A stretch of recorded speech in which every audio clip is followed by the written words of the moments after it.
Assalamualaikum warahmatullahi wabarakatuh. Perkenalkan, nama saya Nadira Madani. Saya mahasiswi semester 5, Prodi Pendidikan Guru Sekolah Dasar, Universitas Muhammadiyah Profesor Dr. Hamka. Hari ini saya dan kelompok saya akan membahas tentang instrumen pengungkap masalah dan identifikasi masalah. Di sini saya akan menjelaskan pengertian asesmen. Dalam konteks bimbingan dan konseling, asesmen yaitu mengukur suatu proses konseling yang harus dilakukan konselor sebelum, selama, dan setelah konseling tersebut dilaksanakan atau berlangsung. Asesmen merupakan salah satu bagian terpenting dalam seluruh kegiatan yang ada dalam konseling, baik konseling individu maupun konseling kelompok. Nah, tujuan asesmen dalam bimbingan konseling yaitu mengumpulkan informasi yang memungkinkan bagi konselor untuk menentukan masalah dan memahami latar belakang serta situasi yang ada pada masalah konseling. Nah, asesmen yang dilakukan sebelum, selama, dan setelah konseling berlangsung dapat memberi informasi yang dapat digunakan untuk memecahkan masalah yang dihadapi konseling. Selanjutnya ada instrumen bimbingan konseling. Pengertian instrumen adalah alat atau bahan yang digunakan untuk memberi nilai pada suatu hal yang diukur besaran atau kecepatannya, agar apa yang dibutuhkan dapat terlaksana dengan tepat. Instrumen asesmen digunakan untuk mengumpulkan berbagai data informasi tentang siswa.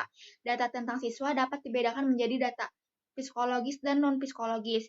Fungsi instrumentasi ada 3 macam, yakni 1 sebagai alat pengukur, 2 sebagai alat analisa, dan 3 sebagai alat kendala. Hakikat-hakikat instrumen. Yang pertama, hakikat instrumen pengumpulan data dalam konseling adalah alat bantu sohi dan terpercaya untuk mengumpulkan data yang dipergunakan guna mendukung akuntabilitas konseling. Yang kedua, peran instrumentasi terkait erat dengan setiap unsur hakikat konseling, yaitu penaksiran, diagnosis, dan rencana terapi. Yang ketiga, tes standarisasi dalam perspektif konseling digunakan untuk mendukung akuntabilitas baik dalam penaksiran, diagnosis, dan rencana terapi.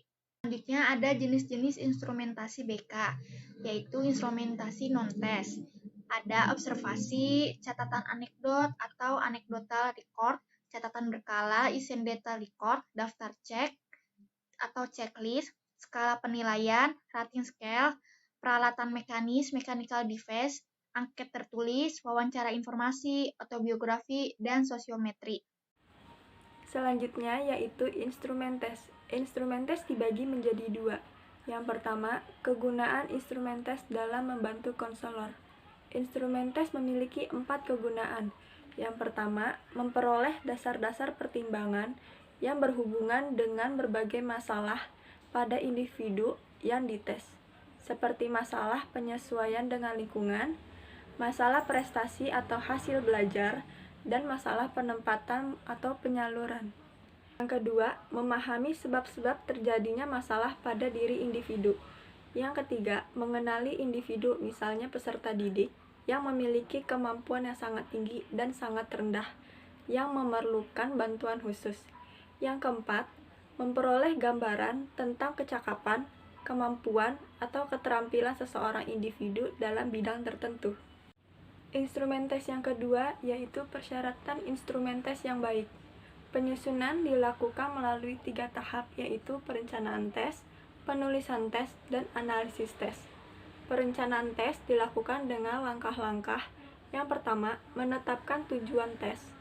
Yang kedua, menetapkan hasil belajar yang akan diukur. Yang ketiga, mempersiapkan tabel spesifikasi. Yang keempat, menetapkan isi materi tes. Yang kelima, menetapkan butiran tes. Yang keenam, menyiapkan norma aturan. Dan yang terakhir, mempersiapkan kunci scoring. Setelah diketahui bahwa tes yang hendak digunakan merupakan tes standar, maka dalam bimbingan konseling ada beberapa instrumen atau alat tes yang dapat digunakan untuk kepentingan penyelenggaraan program bimbingan dan konseling. Jenis-jenis tersebut ialah: yang pertama, tes kecerdasan.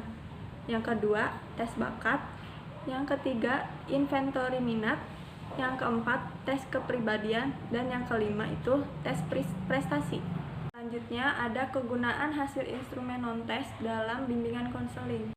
Secara umum, kegunaan hasil pengungkapan melalui instrumen non-tes ialah dapat membantu konselor dalam: pertama, memperkokoh dasar-dasar pertimbangan berkenaan dengan berbagai masalah pada individu, seperti masalah penyesuaian dengan lingkungan, masalah prestasi hasil belajar, masalah penempatan. Yang kedua, memahami sebab-sebab terjadinya masalah dari individu.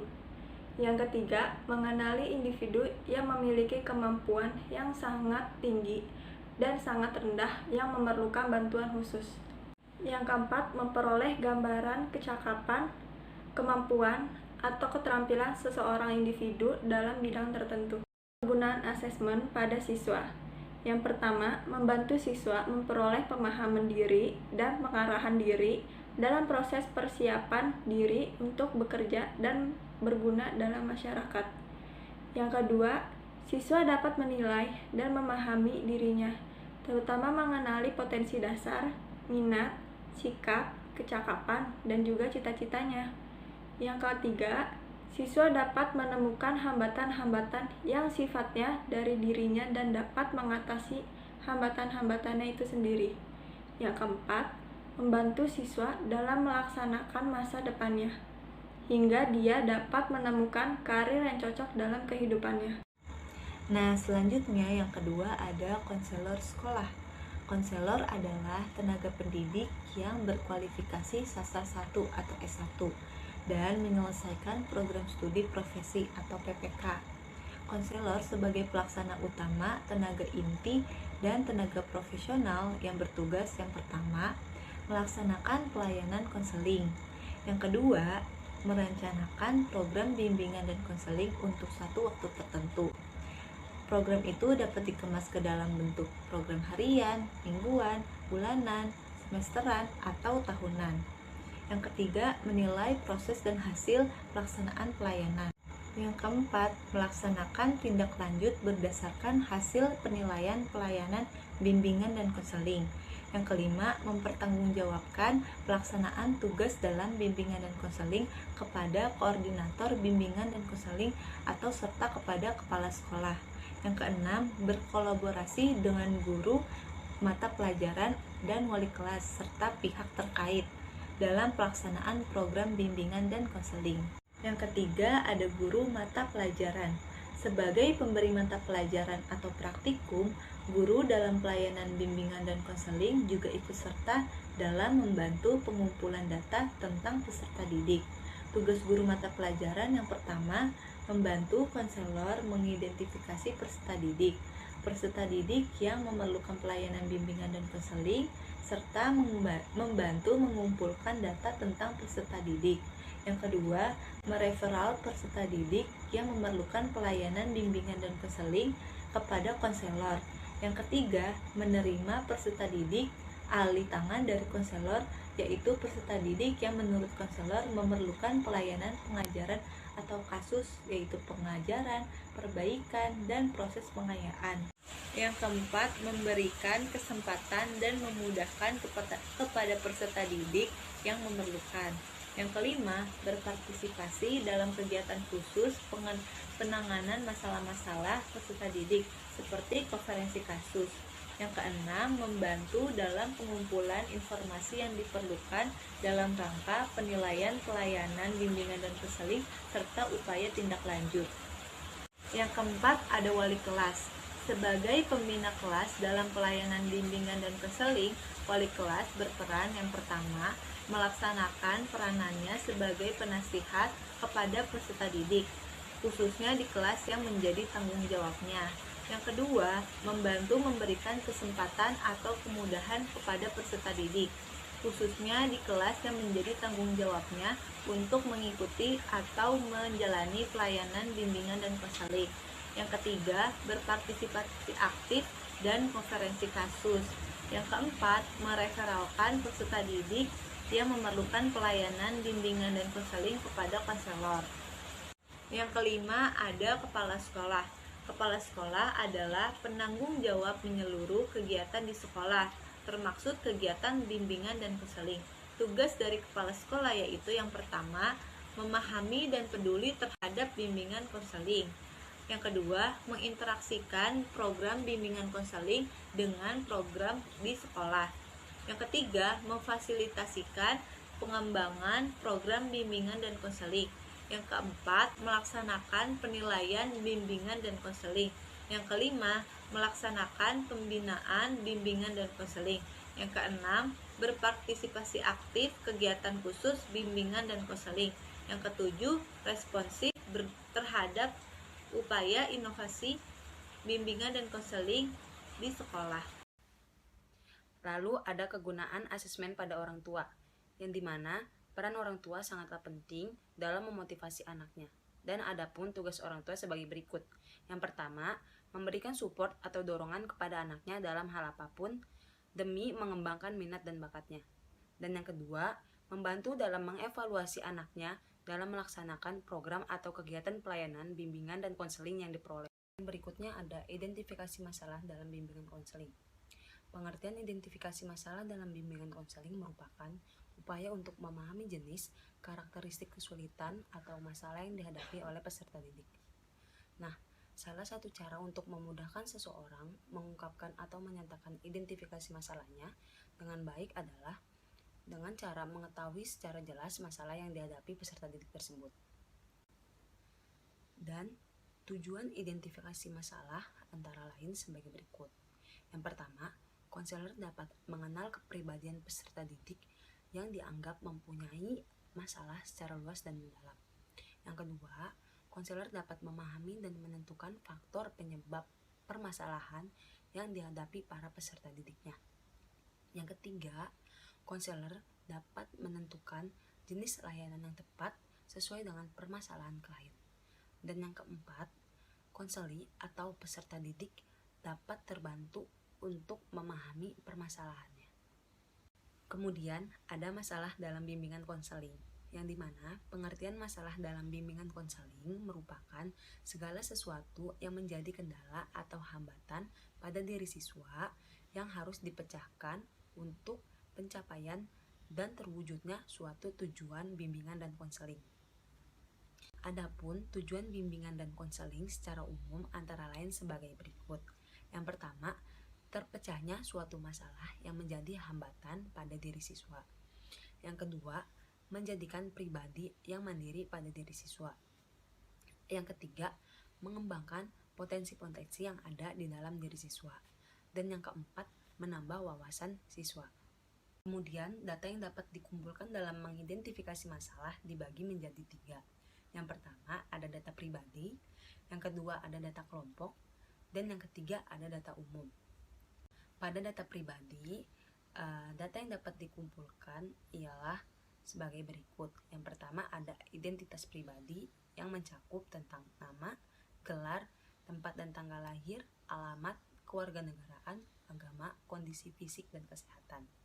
Lalu yang kedua ada potensi diri yang mencakup tentang kemampuan dasar, bakat, minat dan kecenderungan pribadi, cita-cita dan hasil karya.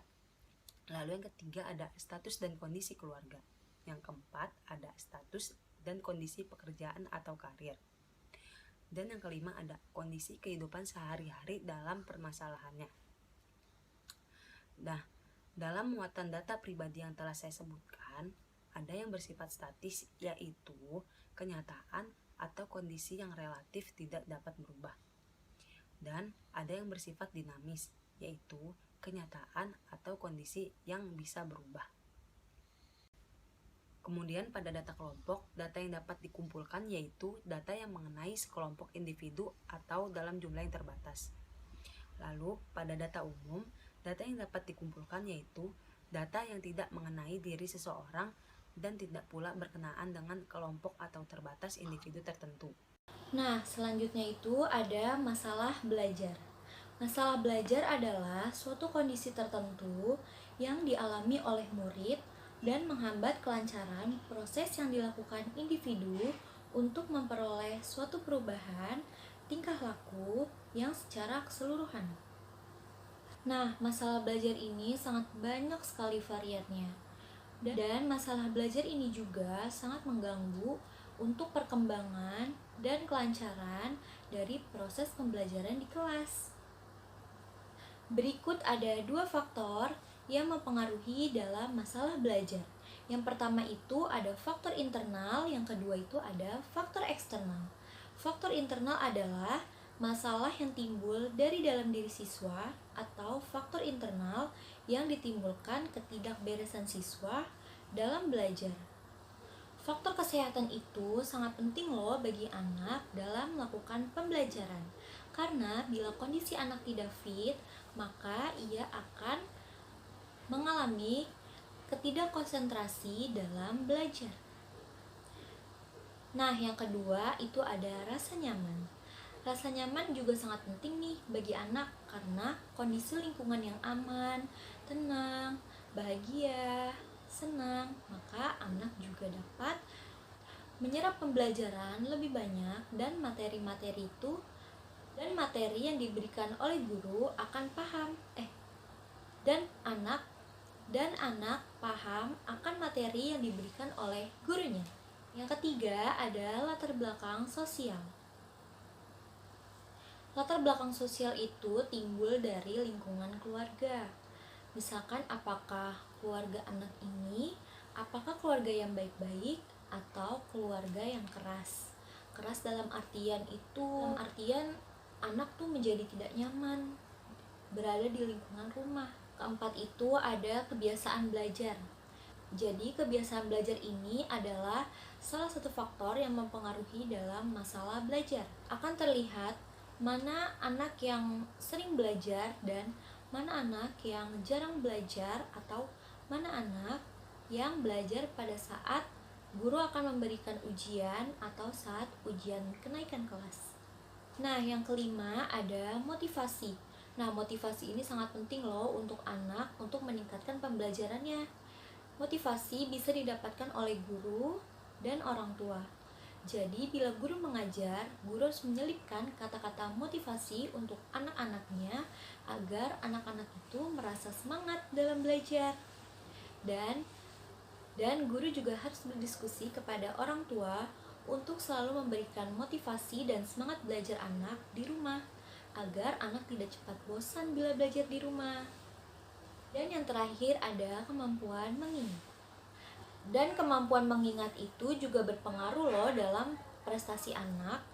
Jadi guru dan orang tua harus bekerja sama dalam meningkatkan kemampuan mengingat pada anak. Nah, yang B ada faktor eksternal. Faktor eksternal adalah faktor yang timbul dari luar diri siswa. Faktor eksternal dibagi lagi nih menjadi dua macam. Yang pertama ada faktor sosial, yang kedua ada faktor non-sosial. Faktor sosial dibagi lagi menjadi dua lingkungan, yaitu ada lingkungan keluarga, yang kedua ada lingkungan masyarakat. Pertama itu ada keluarga. Nah, keluarga ini bisa dilihat dari ciri-ciri keluarganya seperti apa, bagaimana sikap dan karakter dari keluarga, dan sebagainya. Nah, yang kedua itu ada suasana rumah. Suasana rumahnya seperti apa? Apakah tenang? Atau suasana rumahnya itu kacau? Nah, yang kacau ini nih yang mempengaruhi dalam masalah belajar pada siswa. Yang ketiga ada latar belakang. Yang keempat ada budaya keluarga. Budaya keluarga itu seperti adat dan istiadat yang dibawa dari keluarga secara turun-temurun. Selanjutnya ada lingkungan masyarakat. Ruang lingkup lingkungan masyarakat itu meliputi yang pertama ada teman bergaul, yang kedua ada pola hidup lingkungan, yang ketiga ada kegiatan dalam masyarakat. Nah, yang kedua ini ada faktor non-sosial. Faktor non-sosial itu meliputi sarana belajar, cuaca, dan keadaan. Selain masalah belajar, masalah yang dialami oleh siswa adalah masalah sosial. Masalah sosial dapat dikategorikan menjadi 4 faktor, yaitu ada faktor ekonomi, faktor budaya, faktor biologis, dan faktor psikologis. Ada satu kasus terhadap seorang siswa yang bernama Yazid. Seorang siswa sekolah dasar kelas 5 bernama Yazid sedang mengambil raport bersama ibunya. Setelah melihat raport Yazid, ibunya terkejut karena ada salah satu nilai mata pelajaran Yazid yang kurang, yaitu mata pelajaran Bahasa Indonesia. Setelah itu, Ibu Yazid memarahi Yazid di depan ibu guru. Yazid pun sedih dan ia pun menangis. Pertanyaan dari kasus ini adalah, bagaimana cara guru dalam menyikapi masalah dan apa saja instrumen yang harus dilakukan pada masalah Yazid dan orang tuanya tersebut. Dalam menyikapi hal tersebut, langkah yang guru harus lakukan adalah yang pertama, menenangkan Yazid dan ibu Yazid terlebih dahulu. Yang kedua, berikan pengertian kepada ibu Yazid bahwa tidak ada manusia yang sempurna dalam hal apapun. Kata-katanya adalah sebagai berikut. Ibu, mohon untuk memberi pengertian kepada Yazid. Tidak ada manusia yang sempurna di muka bumi ini. Oleh karena itu, wajar bila Yazid mengalami permasalahan pada kurangnya nilai mata pelajaran Bahasa Indonesia. Yang ketiga, setelah itu, guru mulai menjelaskan mengapa Yazid bisa mendapatkan nilai tersebut.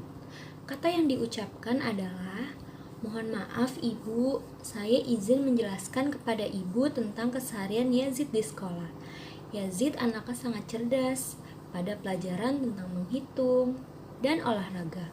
Namun, pada mata pelajaran Bahasa Indonesia, Yazid sedikit kurang tanggap karena Yazid agak lambat dan mencerna bahasa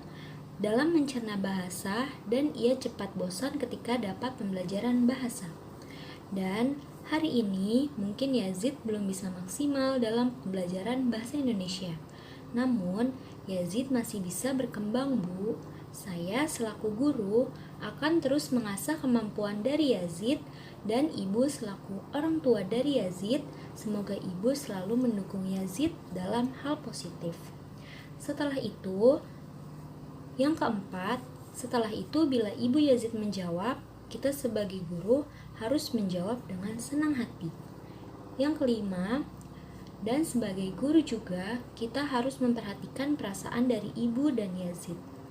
Yang keenam, guru juga memberi nasihat kepada Yazid agar Yazid ke depannya lebih baik lagi dan selalu semangat dalam menuntut ilmu. Dan selanjutnya, instrumen yang harus dilakukan pada permasalahan Yazid dan orang tuanya adalah yang pertama ada instrumen non-tes. Pada instrumen non-tes, sebaiknya menerapkan observasi, yaitu dengan cara wawancara informasi, yang mana ini diterapkan guru untuk mengetahui Yazid tinggal, bagaimana cara Yazid belajar di rumah, dan dengan siapa bila Yazid belajar, dan dengan siapa Yazid berkawan di rumahnya. Wawancara bisa dilakukan dengan kita menanyakan ke orang tua Yazid dan Yazid sendiri. Ini dilakukan agar guru memperoleh data dari siswa yang nantinya akan diakumulasikan dengan data yang di sekolah demi kemajuan anak yang lebih baik dan agar guru lebih mudah dalam memberikan konsep pembelajaran anak yang baik pula. Selanjutnya, menggunakan instrumen tes. Pada instrumen tes, sebaiknya menerapkan tes kepribadian dan tes prestasi, yang mana ini diterapkan guru untuk mengetahui seberapa besar Yazid memahami dirinya dan untuk mengetahui seberapa besar Yazid paham dengan materi pembelajaran yang diberikan oleh guru di sekolah. Bila hasilnya kurang memuaskan, nantinya akan dievaluasi bersama oleh guru, Yazid, dan orang tua Yazid, agar Yazid tetap semangat dalam hal belajar di sekolah dan di rumah.